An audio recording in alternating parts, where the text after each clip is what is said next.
Hello everyone, welcome back. I hope you had a great summer. Today we'll talk about the medicinal chemistry of diuretics and aquaretics. Let me start by the objectives, and as usual, any additional information I provide, if it's not written in the notes here, then you could just consider this for your own education.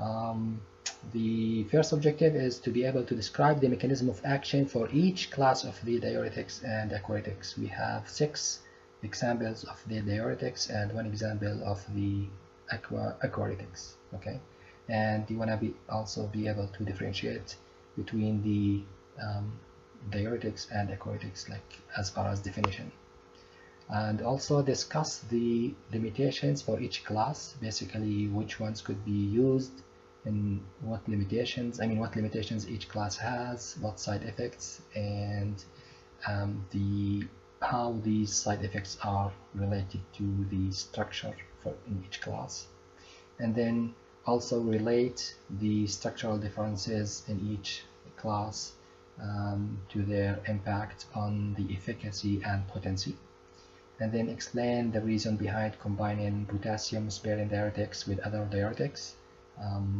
Why is it uncommon to use potassium-sparing diuretics by themselves? Why most of the time they are combined? Why do we combine them? And then assess the importance of the site of action of the diuretic drugs on its efficacy. As you will see, the location or the site of action for these diuretics would affect how efficient these drugs are. Okay, make sure you know which site would be the one that's responsible for the highest efficacy for a diuretic. And then of course we mentioned that already. And then finally differentiate between 2 kinds of sulfa allergy. There is something called the aryl amine sulfa allergy and the non-aryl amine sulfa allergy, or for simplicity you could just refer to it as the antibiotic sulfa allergies and non-antibiotic sulfa allergies. Okay, let's start with defining what diuretics are. They are chemicals that increase the rate of urine formation. They increase the excretion of both electrolytes and water from the body without affecting the protein, the vitamins, glucose, or amino acids. Notice that they increase the excretion of both electrolytes and water, which is different from aquaretics, which we will define soon. In the case of aquaretics, they actually only increase the excretion of water without the electrolytes. And of course, none of the aquaretics or diuretics affect the protein, vitamins, glucose, or amino acids. The first type of diuretics we'll talk about is carbonic anhydrase inhibitors. First of all, carbonic anhydrase is an enzyme that catalyzes, in other words, it facilitates the following reaction, which is the formation of the carbonic acid from water, H2O, and the carbon dioxide. So the job of this enzyme is basically facilitate this reaction, and then the carbonic acid will dissociate to provide the hydrogen ion, the proton, and the bicarbonate ion. Carbonic anhydrase enzymes are located in many places throughout our body. One of these places is actually the proximal convoluted tubule, the PCT. I provided this graph just as a quick review for you. I'm sure you have seen that before. So this is the location of the proximal convoluted tubule, and this is where the carbonic anhydrase enzyme is located. And normally, without the inhibitors, the carbonic anhydrase enzyme will convert the water and carbon dioxide into the carbonic acid, which will provide the proton, the H+. And then there is a transport system that exchange the proton, which is in the blood, with the sodium ion which is in the tubule, and this exchange process is responsible for the reabsorption of the water. Now, if we have less of the proton plus, the transport system will be affected and we will not be able to transfer or exchange the sodium back from the tubules into the blood, and this will affect the reabsorption of water because water is associated with the reabsorption of the sodium ion. And this basically explains the mechanism of action of the carbonic anhydrase inhibitors. In other words, the carbonic anhydrase inhibitors would limit the amount of the H plus available for us to available for the transporter to exchange with the sodium ion, and therefore this would affect the reabsorption of both the sodium ion into the blood and the water associated with it. Okay, and as a result, we'll have more of the water into these tubules and will increase the urine formation.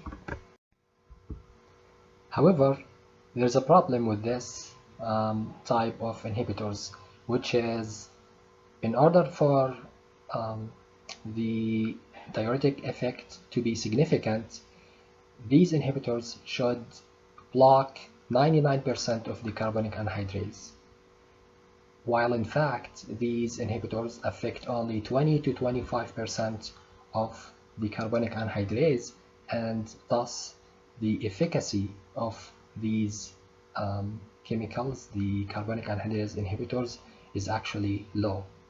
Okay, so they are not as effective as the other diuretics we will talk about, besides the fact that they block other carbonic anhydrase enzymes located in other locations, causing side effects. So really the carbonic anhydrase inhibitors have limited use as diuretics. I should also point out the importance of the site of action of any of the diuretics on its efficacy. Actually, those that work on the proximal tubules or the distal or the collecting ducts are less effective than those that work on the lobe of Henle, and the reason is that the majority of the water is actually reabsorbed in this area in the lobe of Henle, and that's why in order to get the maximum effect, the best diuretics are the ones that affect the lobe of Henle, as we will see with the high ceiling lobe diuretics. Okay, so the others, if they, let's say, prevent the reabsorption of the water here, then there's still higher chance of the water to be reabsorbed here, and the other kinds of diuretics who actually block the reabsorption of water in later stages would have passed this stage, which has the highest amount of reabsorption of water. So this is just to highlight the importance of the site of action of these diuretics on the efficacy of these diuretics. And speaking of efficacy, I would like to remind you or have you look at the difference between efficacy and potency. Please make sure you differentiate between these two. What do we mean by having a drug that is more efficacious than another one, and what do we mean by having a drug that is more potent? So please make sure you review these two terms, okay? Because we will refer to drugs, compare between them, and refer to one as more potent and others that are more efficacious. Okay, so besides the fact that these carbonic anhydrase inhibitors are not highly efficacious, and besides the fact that they have some side effects because they block other carbonic anhydrase enzymes at other locations. There is another problem, which is with the prolonged use of the carbonic anhydrase inhibitors, they will make the urine more alkaline, of course, because they block because the exchange process is now affected. The exchange of the proton with the sodium is affected, so less protons are um, being transported into the tubules, so the urine will become more alkaline. On the other hand, the blood will become more acidic. So with the continual use of carbonic anhydrase, you will have more alkaline urine, and the most serious side effect will be because of the blood becoming more acidic, which is a case called metabolic acidosis, and eventually an equilibrium will reach, and the carbonic anhydrase inhibitors will no longer be able to actually be effective as diuretics. So this limits their use into only some other conditions such as glaucoma.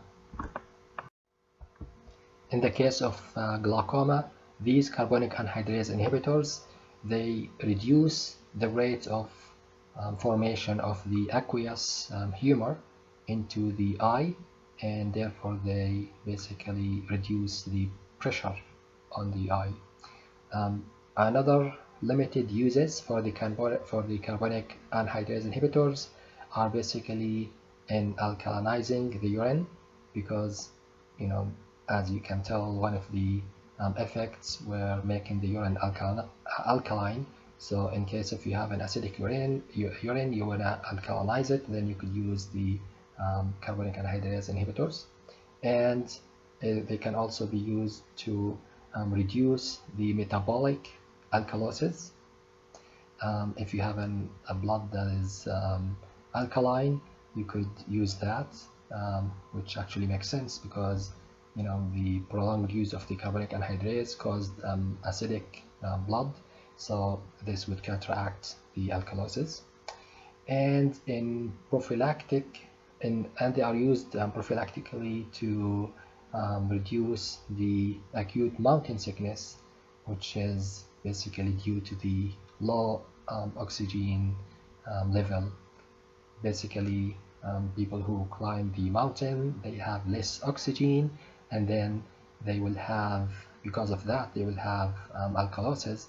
Then the carbonic anhydrase inhibitor can be used to counteract this effect, basically as a prophylactic approach. Okay.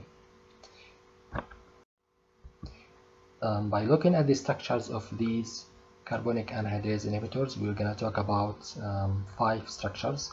The acetazolamide, marketed under the brand name Diamox, and then the methazolamide and the dichlorophenamide, the dorzolamide and the bronzolamide. All of them actually contain the sulfonamide group, which is the SO2 and H2 here, and here and here you actually have 2 of the sulfonamide group and 2 of the sulfonamide group, actually no, just 1 here and 2 of the sulfonamide groups here. Anyway, so you would expect that people who have sulfonamide allergies might also be allergic to these carbonic anhydrase inhibitors, but this is actually not common, so there is no cross sensitivity reactions between these products and other sulfonamide containing drugs. We will talk about sulfonamide allergies at the end of this lecture. Okay, so let's talk about these carbonic anhydrase inhibitors. We'll start with the first 3 carbonic anhydrase inhibitors that are given orally. And the first one was actually the acetazolamide, which was the first diuretic that was discovered that could be given orally. Before that, it was actually some organomercurials compounds that they were poorly absorbed orally, and they had a lot of toxic effects that they are no longer in the market. So the carbonic anhydrase inhibitors were a breakthrough at that time when they were discovered. They were the first diuretics to be given orally, but as we mentioned, their diuretic effect is limited, and the systemic acidosis side effect limited their use, except in the case of the glaucoma. However, they were not able to penetrate into the ocular fluid as well as they are supposed to. So another product, which is the methazolamide, was designed by making the molecule more lipophilic by adding this CH3 group here. So now the molecule can actually penetrate into the ocular fluid and reduce the intraocular pressure in the case of the glaucoma. Yet all these drugs were actually non-selective. They can, if they are given orally or systemically, they can bind to other carbonic anhydrase enzymes and cause some undesirable side effects. And this led to the design of another carbonic anhydrase inhibitors that are given topically as eye solutions, and these two products are the dorzolamide and the bronzolamide. In this case, they are applied topically, so only small amount of them is absorbed systemically, and then you will not have to worry about the side effects. But these are not the only ones that are used actually for glaucoma. There is other products like the beta blockers, which I'm sure you will learn about that at some point. But for now, let's talk about these two products that were designed in particular as to be given topically for treating glaucoma. These two products were actually designed such that they contain ionizable amino groups marked here in red. These amino groups here are ionizable, such that they can actually become more water soluble, so they can be prepared, so they can be formulated into topical solutions. And of course, they should still have sufficient lipophilicity to penetrate the cornea. The first one is called dorzolamide, sold under the brand name Prosopt, and then the second one is bronzolamide, sold under the brand name Azopt. There is actually a combination of each of these products with timolol, a beta blocker, and the Prosopt is, when combined with timolol, is sold under the brand name Cosopt, and then the Azopt also, when combined with timolol, is sold under another brand name called Azarga. Let me point out another thing about these two products, and then we'll finish this class of diuretics. There is an important difference between these two products, which is that the chance of having ocular discomfort, like burning and stinging in the eye, occurs higher in those who were treated with dorzolamide. 12.2% of the people treated with dorzolamide for glaucoma were experiencing this discomfort, burning and stinging, compared to 3% in the case of the bronzolamide. Besides this, bronzolamide is actually more potent. In other words, smaller amount or smaller concentration of the drug is needed to achieve the same effect. That's why they are prepared in 1% topical solutions compared to the 2% dorzolamide. So you might think, then why do we keep selling the dorzolamide? The only advantage for the dorzolamide is actually the price. It's basically 15 times less expensive than the brinzolamide. I think the 10 milliliters of the isolation Trosopt, the cash price for it is around $10, while here it's like about $260. So most of the time, unless the copay is the same for the insurance, then doctors would want to start with the Trosopt, but then if there is any burning or discomfort, then you can switch to the Azote. Okay, the second class of diuretics we'll talk about is the thiazide diuretics. These diuretics were actually discovered in an effort to improve the efficacy of the carbonic anhydrase inhibitors.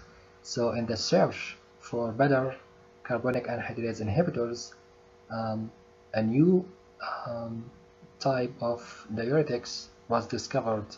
They were found to have better diuretic effect, yet they were weak carbonic anhydrase inhibitors.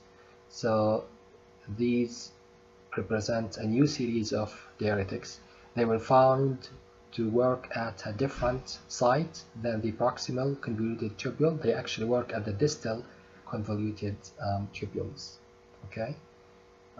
Their mechanism of action is they compete with the chlorine ion at a system called sodium chloride, the sodium ion chloride ion symporter or co-transport system. This system basically transports the sodium and chloride ion from the distal convoluted tubule back into the blood, and as a result the water molecules associated with these are also reabsorbed. So by blocking this system, the water or the sodium and chloride are not absorbed, and then the same with the water molecules, and that's how the diuresis effect occurs. So they basically block the chloride ion actually, so you'd expect that these molecules should have a negative charge, and they bind to some positively charged part of the co-transport system. Anyway, so they block this system, and therefore cause release of the sodium and chloride ion into the urine. And that's why they actually they are referred to as saluretic. Sal is for the salt, so they cause a loss of the sodium chloride salt. They also inhibit the reabsorption of other ions such as potassium ion, bicarbonate ion, but to a less degree. And therefore, as you can imagine, side effects for these type of diuretics would be electron imbalances, hyponatremia, which is reduction in the sodium in the blood. So you'll see a loss in the sodium, loss in the potassium, hypokalemia, hypochloremia, also loss in the chloride ion, which causes a symptom called hypochloremic alkalosis, and in addition to loss of the magnesium, magnesemia.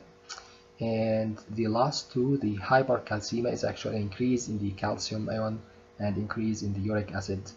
Not sure how these two occur, but anyhow, so these are the among side effects of these the use of these diuretics.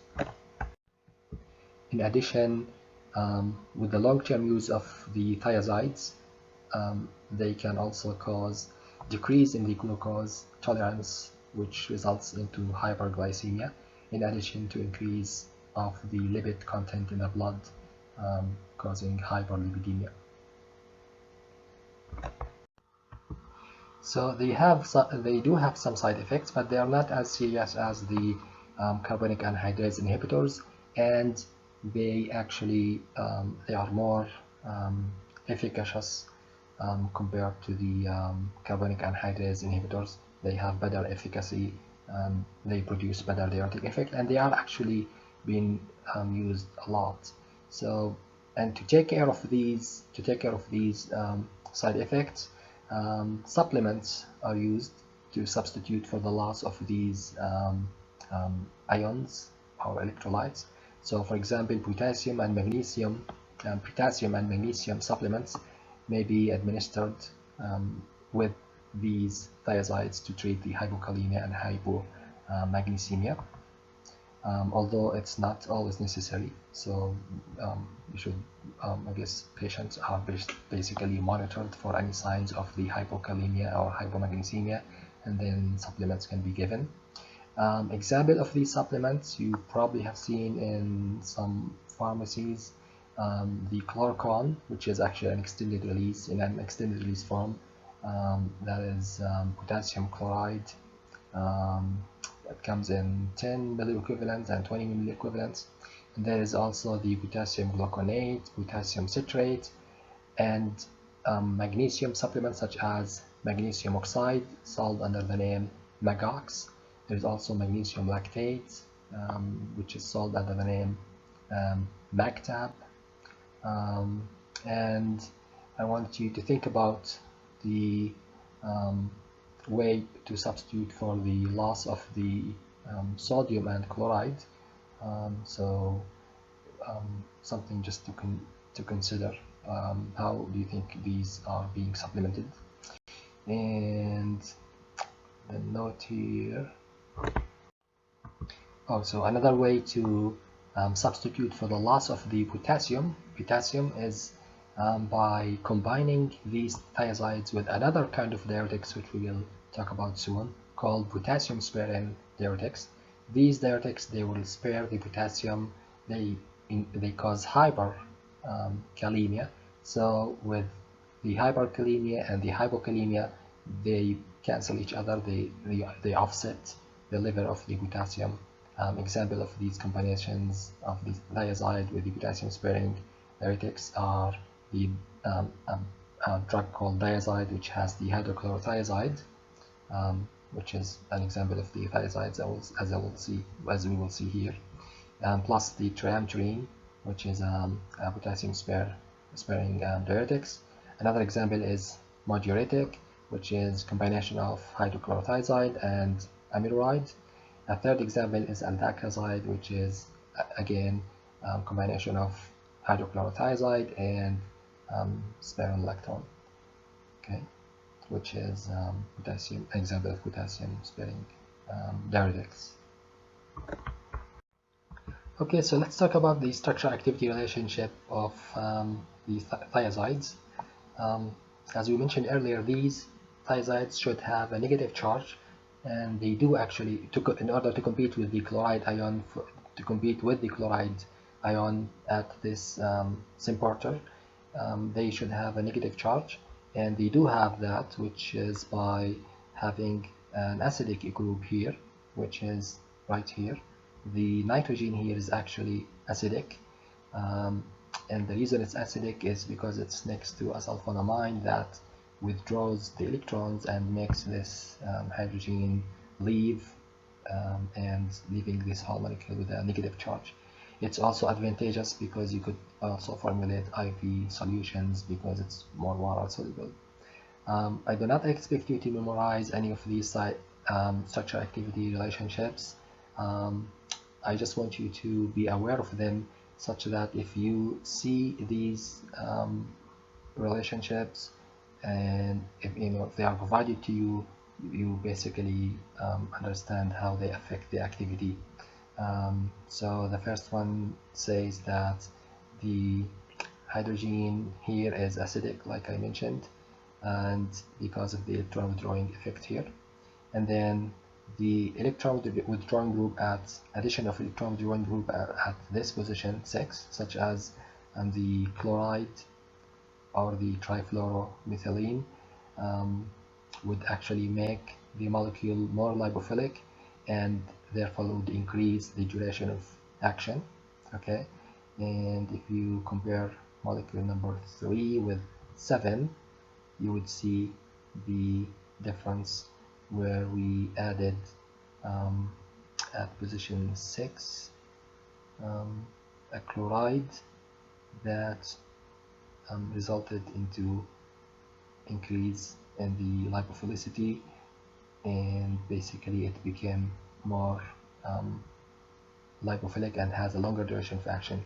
So between 3 and 7 we're actually comparing between chloride and the carbon trifluoromethyl group. In other words, both would increase the lipophilicity, but the trifluoromethylene, this one here, number 7, would increase lipophilicity further, more than in the case with the chloride, and that's why you would see this one here, number 7, with trifluoromethylene having longer duration of action.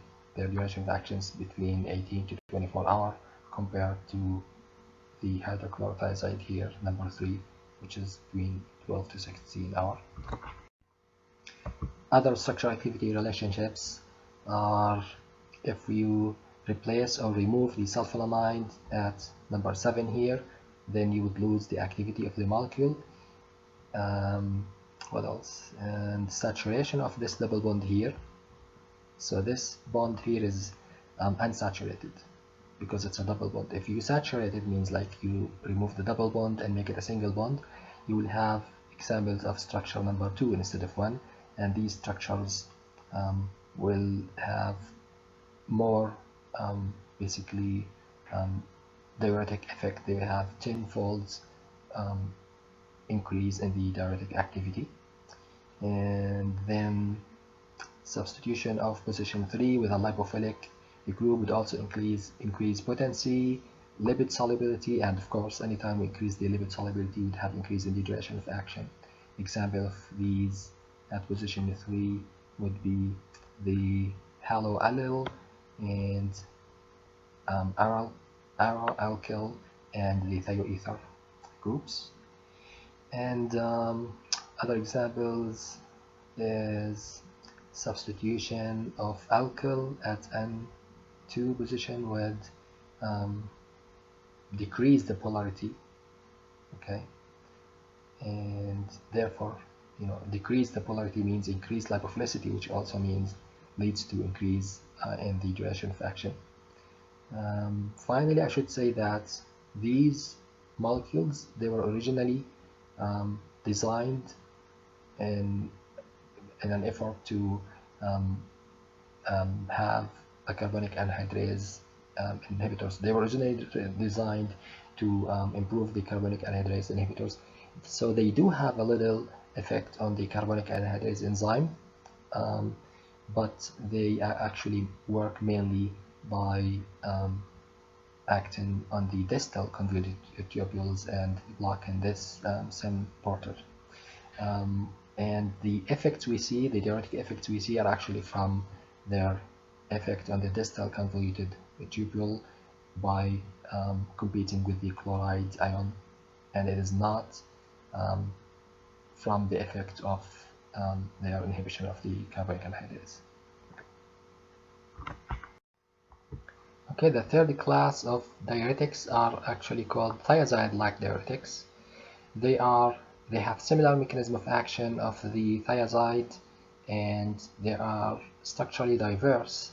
They are different than the thiazide diuretics in structures, but they have the same adverse effect, the same mechanism of action, and everything just like thiazide. You would notice in the structure that the sulfone group was actually replaced with a ketone group here in all of these thiazide-like diuretics, yet they are still a sulfonamide because they have the sulfonamide group here in all of these molecules. Okay. What else? They have the same mechanism, same side effect. They are characterized by a longer duration of action compared to the thiazides. Okay, mainly because they bind to protein, which is actually carbonic anhydrase in the erythrocytes. As you recall, the thiazides were actually discovered through trying to improve the carbonic anhydrase inhibition. So they still maintain some of this feature as a carbonic anhydrase inhibitors, but of course minor, and it does not affect the diuresis. But because of that, they bind to the carbonic anhydrase in the erythrocytes, and then they have a longer duration of action. The longest of them is actually the indapamide, which has like 8 weeks of duration of action. Chlorthalidone has between 48 to 72 hours. The chenethazone has from 18 to 24 hours, and the metalazone has between 12 to 24 hours. There is something unique about the metalazone and the indapamide, is that they have an increased potency. And again, I want you to differentiate between potency and efficacy. So they do have increased potency compared to the thiazides, and this is an advantage because they could be used in case of when the kidney is not functioning very well, and this is measured by something called glomerular filtration rate. I'm sure you have learned about this, or if you have not, you will during this session. So if the rate drops below 40 ml per minute, which means the kidney is not functioning very well, so then in these cases drugs like indapamide and metalazone, or these diuretics, can still be used, unlike the other thiazides, and of course the previous classes of the carbonic anhydrase. In fact, we will see the same thing with the loop diuretics, the next class. They can actually be used in such cases because they have great efficacy. Okay. The next class of diuretics are the high ceiling or the loop diuretics. And again, just like with the thiazides, in the search for diuretics that have better efficacy than the carbonic anhydrase, this class of diuretics was discovered, the loop diuretics or the high ceiling, and they actually produce the greatest diuresis compared to all the others, and that's why they are called high ceiling diuretics.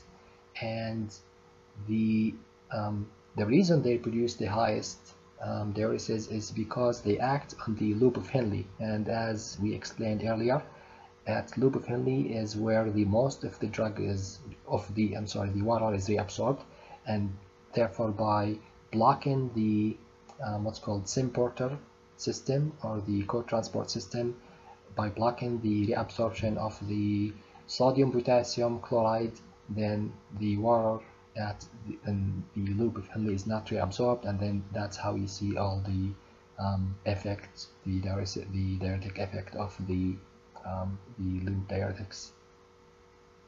And like I mentioned a minute ago, they are actually, this is advantageous. The fact that they are strong diuretics is advantageous in cases where you have a very low glomerular filtration rate. Okay, like we mentioned here with the indapamide and metalazone. They do have some effect on the proximal and distal tubules, but their main effect is in the loop of Henle. Another unique feature of these diuretics is their quick onset of action. So within around 30 minutes, you could actually see the immediate effect of these diuretics, and they also have a short duration of action.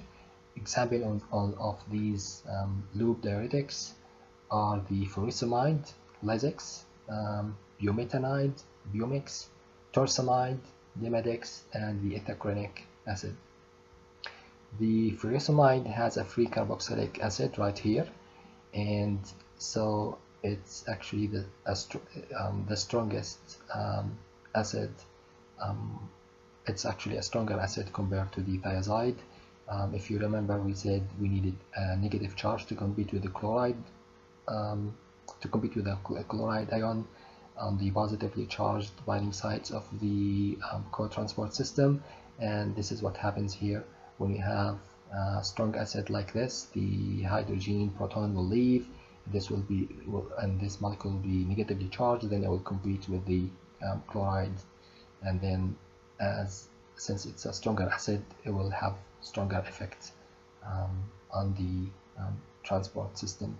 So besides the fact that loop diuretics acts on the loop of Henle, which is produce stronger effect, then they also bind stronger to the transport system.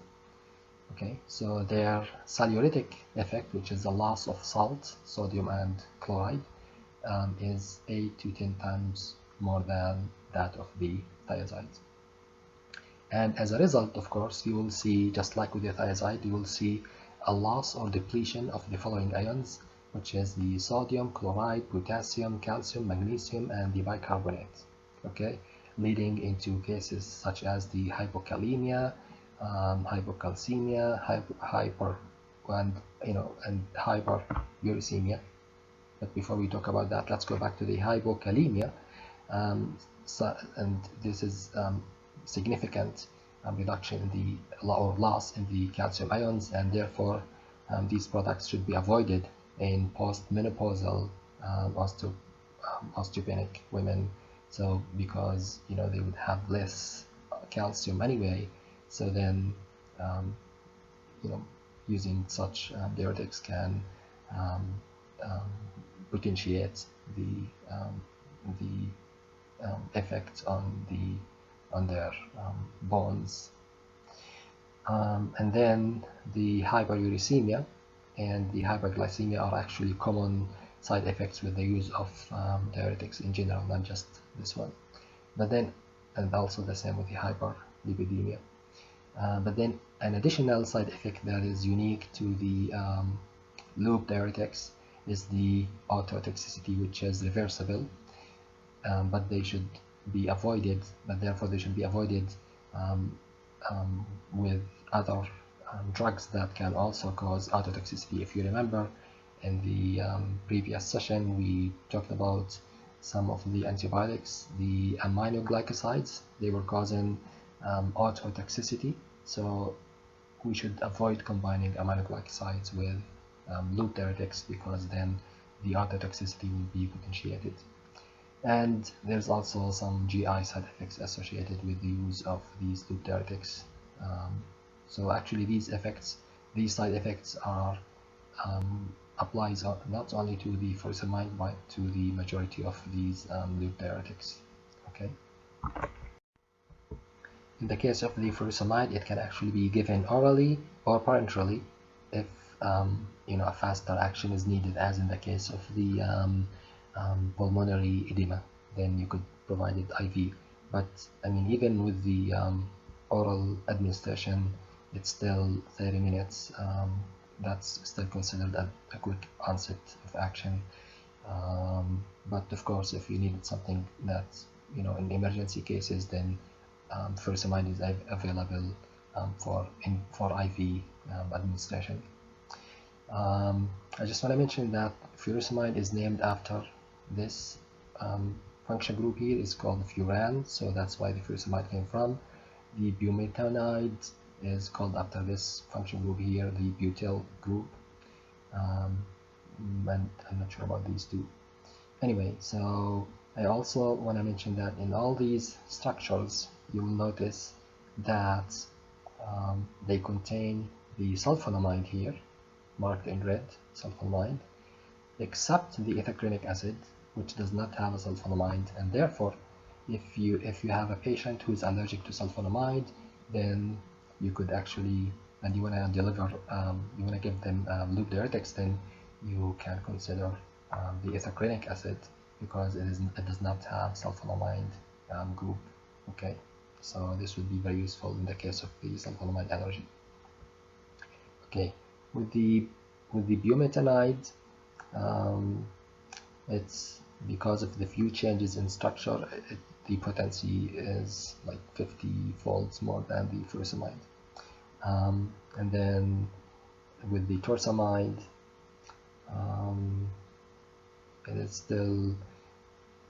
it has a different function group here, but it's still considered a sulfonamide. Okay.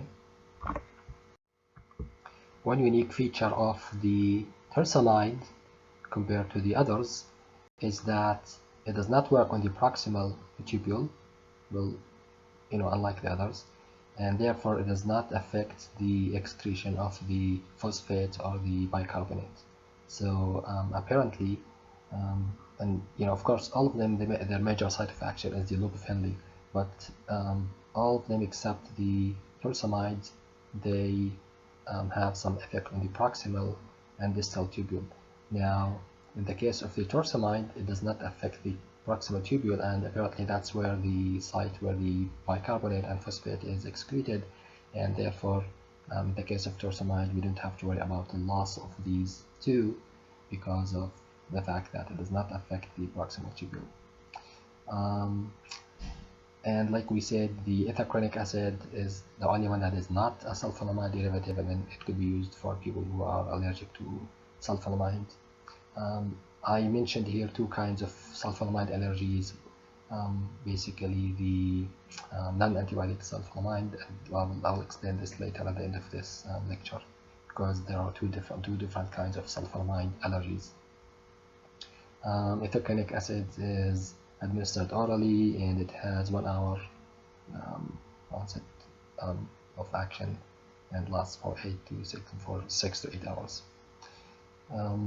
The ethacronic acid is actually the least potent among all of them, okay, and it is not widely used because of its greater incident of ototoxicity and because of its serious side effects.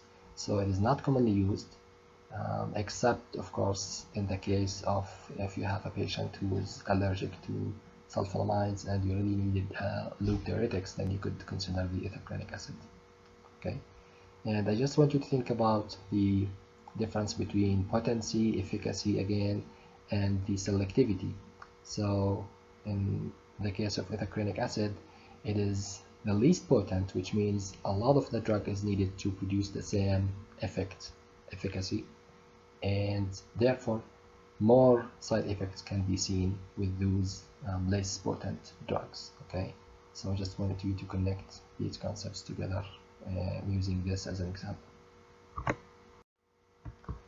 The next class of diuretics would be the potassium sparing diuretics. As you have noticed with all the previously discussed diuretics, hypokalemia was always a side effect of these medications, and hypokalemia is actually could be very dangerous, very serious, because it can affect the way your muscles function, in particularly the cardiac muscle. So there was an effort to produce a diuretic that does not affect the potassium. So at the same time, people were working on the discovery of the carbonic anhydrase inhibitors, the thiazides and thiazide-like inhibitors. Others were trying to find diuretics that actually do not affect the potassium. So with this search, two classes of potassium-sparing diuretics were discovered. One is a class that contains two products called the amiloride and the triamterene, amiloride and triamterene, and another one is the mineralocorticoid receptor antagonists, such as spironolactone and eplerenone. Okay, so these are actually weak diuretics, but they are generally used to offset the effects of the loss in potassium caused by the previously mentioned diuretics. Okay, this means that they are normally not used alone, but they are used in combination with other diuretics. So the other diuretics would cause loss in the potassium. These potassium-sparing diuretics would actually increase the potassium level in the blood, and by combining the two, you would have a balance of the potassium. The first class is the amiloride and the triamterene. They actually block the sodium channel in the late distal convoluted tubule, as well as the collecting ducts. So therefore the sodium is not reabsorbed, but the potassium is not secreted. In other words, they basically inhibit the reabsorption of the sodium, so it stays in the collecting duct and released.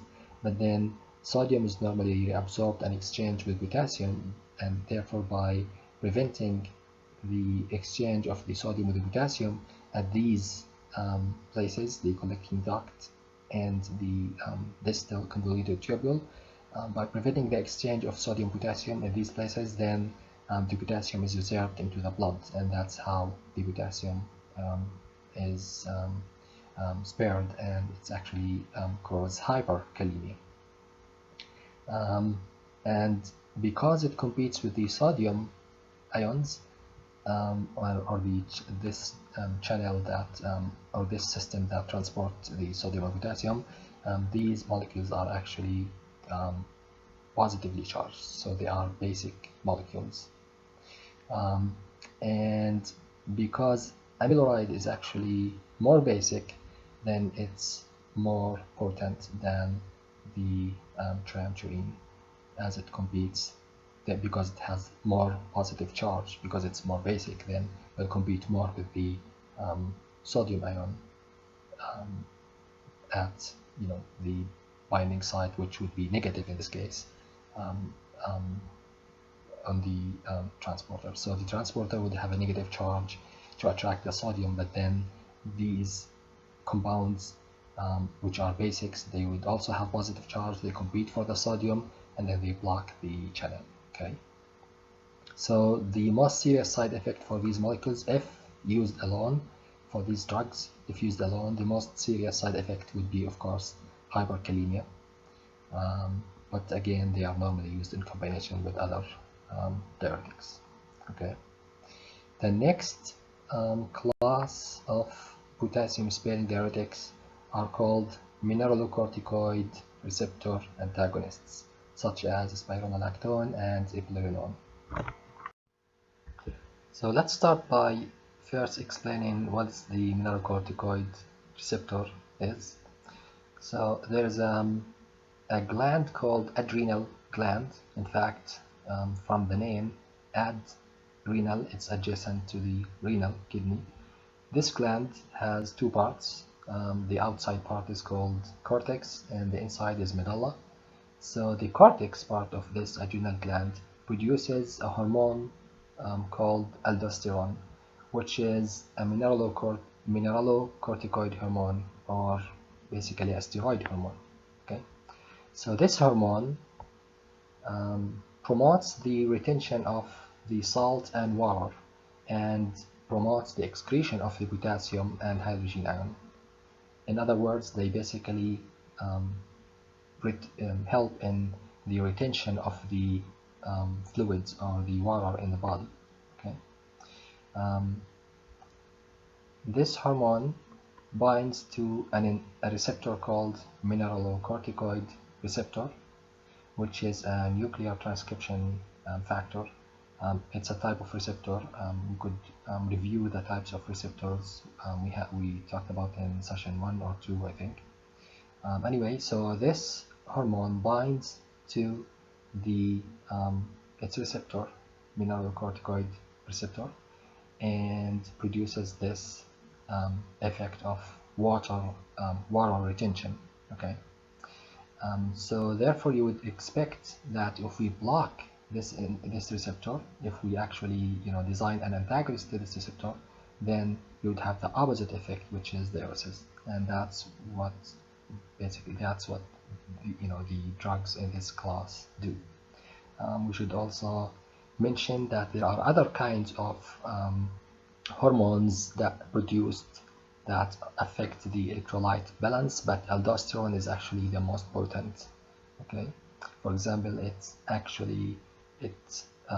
like 3,000 times more effective in the retention of water compared to hydrocortisone, for example. If you recall, or you might study this later, but the cortisone or hydrocortisone causes water retention, and the moon phase side effects you see in people taking hydrocortisone. Anyway, so aldosterone is one of these mineralocorticoid steroid hormone that causes water retention. If we block the receptor, then we see these effects of diuresis. The nice thing about them is they actually um, um, cause retention of the potassium. So again, they could be used in combination with the thiazides or other diuretics that cause depletion in the potassium, and with a combination would basically cause the potassium to stay in its normal levels. Okay. The site of action, just like the site of action of these amyloid and trimethylene, is actually in the distal tubule and the collecting duct. So basically, the MR receptors are located there. That's where the site of action of these drugs are. Okay. So here is the structure of the aldosterone, the hormone. Okay, and here is the structures of the antagonists of the receptor. So as you expect, they are similar, but they actually block the receptor, so they should have some differences. In fact, the major differences that will cause the antagonist effect are due to, first, the presence of this lactone ring. This 5-member ring here is called lactone. So the presence of this ring, as well as a presence of any substitution at position 7, such as this or that, would make these products produce antagonist effect. Okay.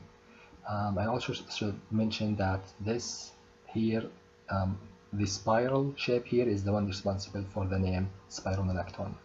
I like to think of spironolactone as potassium sparing, also by help myself remember that spiron is for sparing. But anyway, as far as structure, spiral is this cross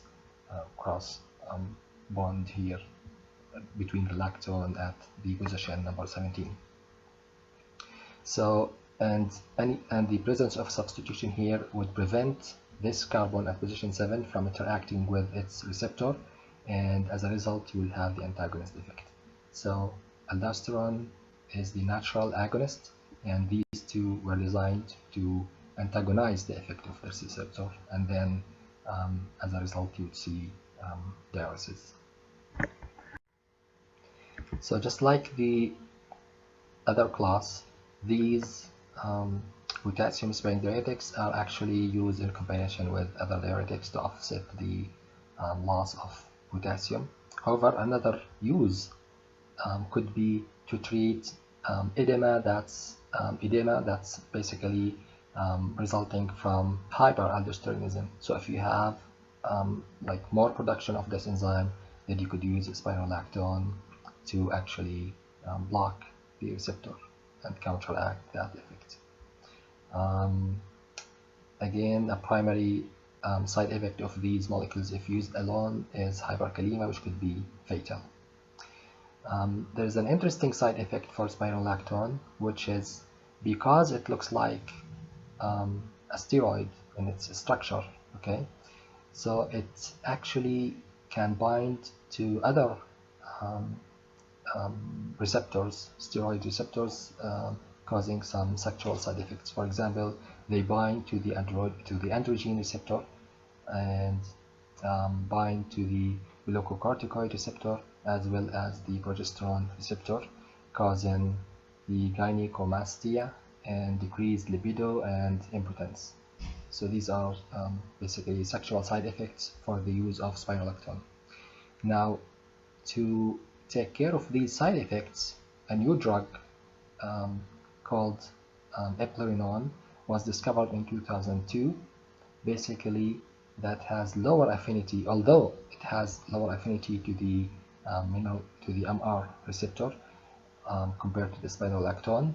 It's more selective to the mineralocorticoid receptor than to the other 3 receptors, and therefore you will see less sexual side effects. Okay, and it's believed that the addition of this epoxy group here is the one responsible for the reduction of these side effects. Basically, this epoxy group was the one responsible for improving the selectivity for the MR receptor, but it also caused the drug to be less, basically has less affinity to the MR receptor. Okay. Another feature or another point we should mention about the eplerenone is that it is extensively metabolized by the CYP3A4 to inactive metabolites, and therefore we should be cautious of combining this drug with any other drugs that affect the CYP3A4, basically the ones that inhibit this enzyme, such as ketoconazole or erythromycin. Otherwise, you will see a drug-drug interaction. Okay. The last class of diuretics we are going to talk about is the osmotic diuretics. These are actually low molecular weight compounds that are freely filtered into the renal tubules. Of course, they have to be small molecules, so they have to be filtered. So they have a low molecular weight, but they are highly polar, as you can see. Like there's lots of OH groups here. In this example, we're talking about mannitol. So once they are in the renal tubule, they cannot be reabsorbed back again because they have high water solubility because if they are highly polar, and therefore they increase the osmotic pressure, causing all the water and electrolytes to be secreted into the tubules, causing loss of the water and causing the diuresis. They cause electrolyte disturbances such as hypernatremia, increase in the sodium ions, and hyperkalemia, increase in the potassium ions, which is actually opposite to what we have seen with all the others, all the other diuretics, okay, such as the all of them except the potassium sparing one. So apparently they cause the secretion of the water molecules and electrolytes, but they cause more secretion of water molecules than they do to the electrolytes. So they leave some of the other electrolytes, like the sodium and potassium, in the blood. So they cause an increase in the concentration of these ions, leading to hypernatremia and hyperkalemia. Anyway, the most commonly used one is mannitol, but this class of drugs is actually has limited use. Mannitol has poor oral absorption because it's highly water soluble, and I want you to think about that. How can it have poor oral absorption if it has very high water solubility? I hope you still remember, from the basics of the orally available drugs that could be administered orally, Lipinski's rule and things like that. If not, we can review them in the class. Again, this class of diuretic has limited uses. They are not commonly used. The only example I can think of, which although it's outside of my area of expertise, but it might help to mention that mannitol is basically used as a prophylaxis of acute renal failure, like after a surgery or after some incident, that if there's a fear for an acute renal failure, then that could be mannitol could be an option. Anyway, so this will conclude this class of diuretics, and next we'll talk about the aquaretics. Okay, so like we mentioned earlier, aquaretics, the only difference between aquaretics and diuretics is the fact that with the aquaretics, they only cause water excretion. They do not affect the electrolyte balance. In other words, they cause only the excretion of water without any electrolytes. Unlike the diuretics, which affects both water and electrolytes. And that this is a major difference between the two. And in this class, and in these kind of aquaretics, we only have one class as an example. And I also want to mention that aquaretics are preferred over diuretics in a case for treatment of hyponatremia. Like if a patient has hyponatremia, basically low level of sodium, then aquaretic would be preferred over diuretics. Think about it. If you look at all the other classes, except for of course, the osmotic diuretics, all the other 5 classes, all of them would cause the excretion of sodium and the water associated with it, basically causing diuresis and at the same time loss in the sodium ions, um, basically causing hyponatremia. So if you have a case of hyponatremia already, then you should consider using aquaretics instead of the diuretics. But there's also other uses for the aquaretics, basically the antidiuretic hormone antagonists, or also known as vaptans, which is like the case of the congestive heart failure and the edema associated with that. But anyway, this is just worth mentioning. I thought this would be more worth mentioning. So let's start with this class of drugs called vaptans, or the antidiuretic hormone antagonist, or the vasopressin antagonists. So there is a hormone that is important in regulating the urine formation. It's called the anti-diuretic hormone, or ADH, or it's also called vasopressin. This hormone is actually released from the posterior part of a pituitary gland. So the pituitary gland has 2 parts, anterior and posterior. This gland is located at the base of the brain. So the posterior part releases this hormone called vasopressin, and this hormone is responsible, actually is released in response to reduced blood pressure and elevated plasma osmolality. So which makes sense. Basically, if the blood pressure is reduced, then you would want to retain the water from being excreted. So this hormone is released, and it affects the basically the kidney and makes the water reabsorbed, and basically fixes the reduction in the blood pressure.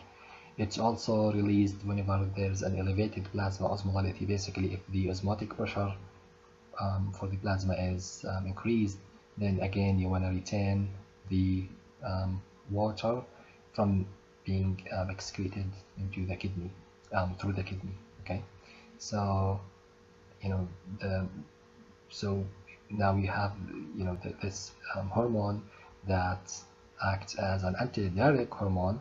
So by blocking this hormone, or by blocking its receptor, then you'd have the opposite effect of that, which is basically more water being released. Okay, there are 3 kinds of receptors so far that are being discovered where the vasopressin hormone binds to. These are the V1, A and B, and then V2. The V1 receptors, V1A and B, are basically available in the vascular system and in the CNS, while the V2 receptors are available in the kidney. Okay, and therefore in the case of the diuresis, we are more interested into the V2 receptor and the design of V2 antagonists. Okay, so in the kidney, the way this hormone functions is by binding to the V2 receptors in the kidney, which is located in the collecting tubule or collecting duct, and therefore it will increase the water permeability, or the reabsorption of the water back into the body. Okay,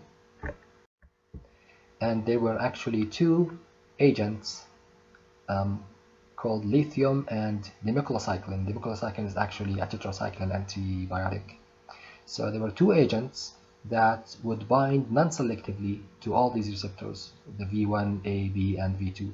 So these were actually the only ones known when this hormone was discovered and the action of this hormone was discovered. So but then the dimeclocycline was used more often because of the many side effects associated with the use of the lithium administration. But again, it is actually um, you know less specific. It has less selectivity again because it binds to all these receptors. It's been replaced by new products. So the new products are known as vaptans. The first one of them is called canivaptan, which is currently available only as IV infusion. I mean, IV administration, and it binds to both V1A and V2. So it's still, it has better selectivity, but is not as selective. Plus, it is only available through IV infusion.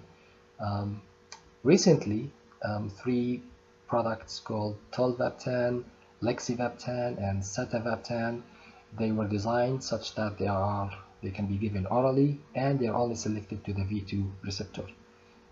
These two, the lexivaptan and the setavaptan, are still under clinical trials, but the tolvaptan was approved by the FDA. It is sold or marketed under the name Samska, and it is effective in treatment of cases of hyponatremia. Like I mentioned earlier, when you have hyponatremia, then it's better to use such kind of diuretics. Um, and it can also be used with other medications to treat congestive heart failure. You will learn about the congestive heart failures and the blood pressure medications in session 6, and then we'll visit this again. Um, Finally, there are some medical conditions that, including the congestive heart failure, um, there are some medical conditions where you'll have, excessive excretion of the antidiuretic hormone, causing water retention, and in this case, or hyponatremia, basically. And in this case, baptans could be useful. So, just some, few clinical information here. The last thing I'm going to talk about is the sulfa allergies, because many people get confused, including some pharmacists and doctors about the sulfa allergy. Actually, there's two kinds of sulfonamide allergies. One of them is called um, the aryl amine sulfonamide allergy, also known as the antibiotic sulfonamide allergy, and another kind is the non-arylamine sulfonamide allergy, or also called as the non-antibiotic allergies. And there is actually no cross sensitivity or no cross reactivity between these two groups of sulfonamides drugs. Basically, if one is allergic to the sulfonamide antibiotics or some of the sulfonamide antiretrovirals, which are examples of the arylamine sulfonamide, then they are unlikely to have allergies to the non-arylamine sulfonamide drugs, such as I'm going to start with these here, the non-antibiotic sulfonamide drugs such as the carbonic anhydrase inhibitors, the thiazides, and the thiazide-like diuretics, loop diuretics, which is the ones we talked about today. And there are other drugs that are contains the sulfonamide, such as sulfonylureas, the anti-diabetic drugs, which we will talk about in the future, like glipizide, clemipiride, gliclazide, and glipiclamide. Besides other examples of the silic oxide, anti-inflammatory, and other drugs such as the sulfone or dapsone, somatriptan, topiramate, sotalol, which is a beta blocker, and propensid. Anyway, so the take-home message is that there are two kinds of sulfa allergies. One of them is the one that contains the aryl amine sulfonamide. This is the structure for the aryl amine. Example of such products are the sulfonamide antibiotics.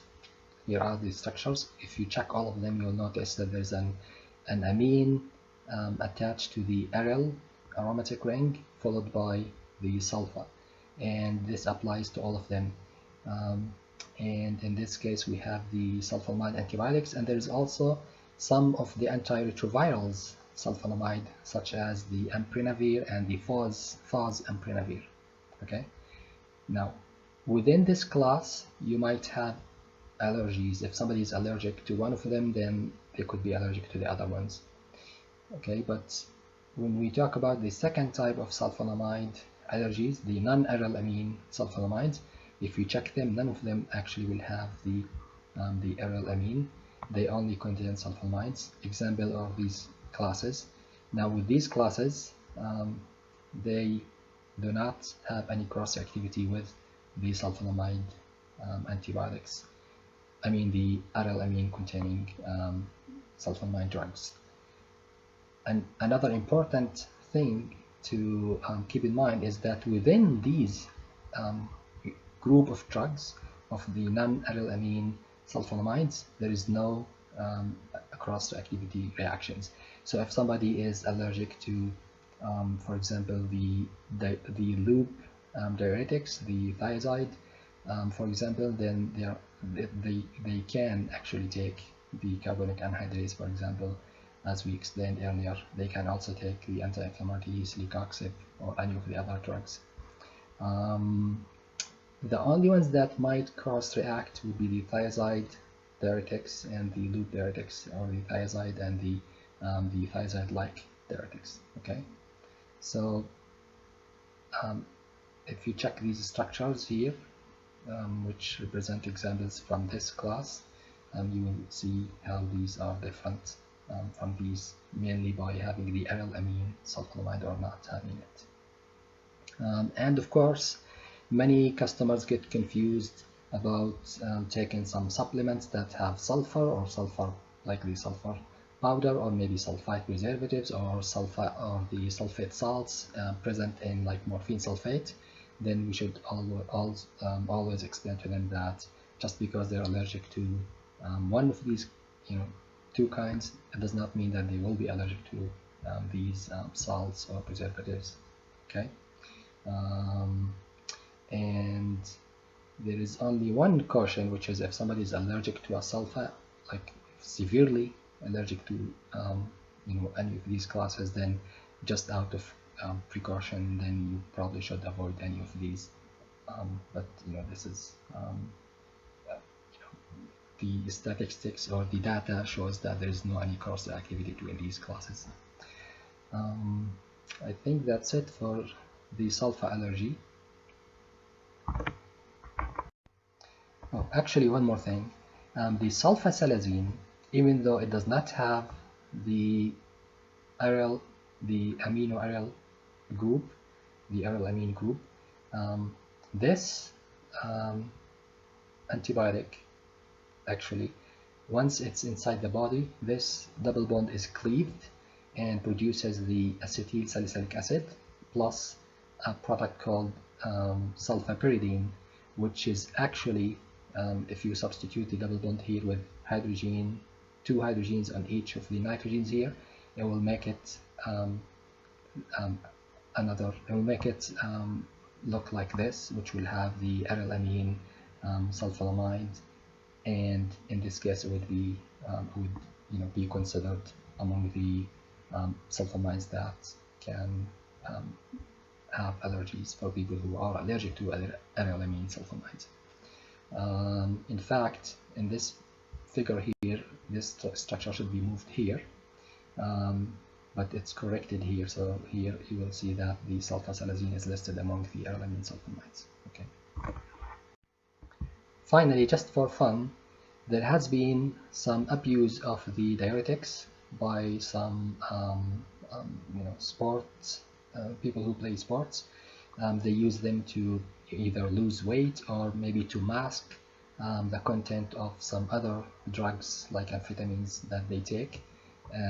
So just something to keep in mind or consider for your information that some examples like the furosemide or triamterene or hydrochlorothiazide are the most commonly ones used to eliminate the traces of any other drugs that these people can abuse, and that's why the use of diuretics by athletes have been actually banned since 1988. Okay.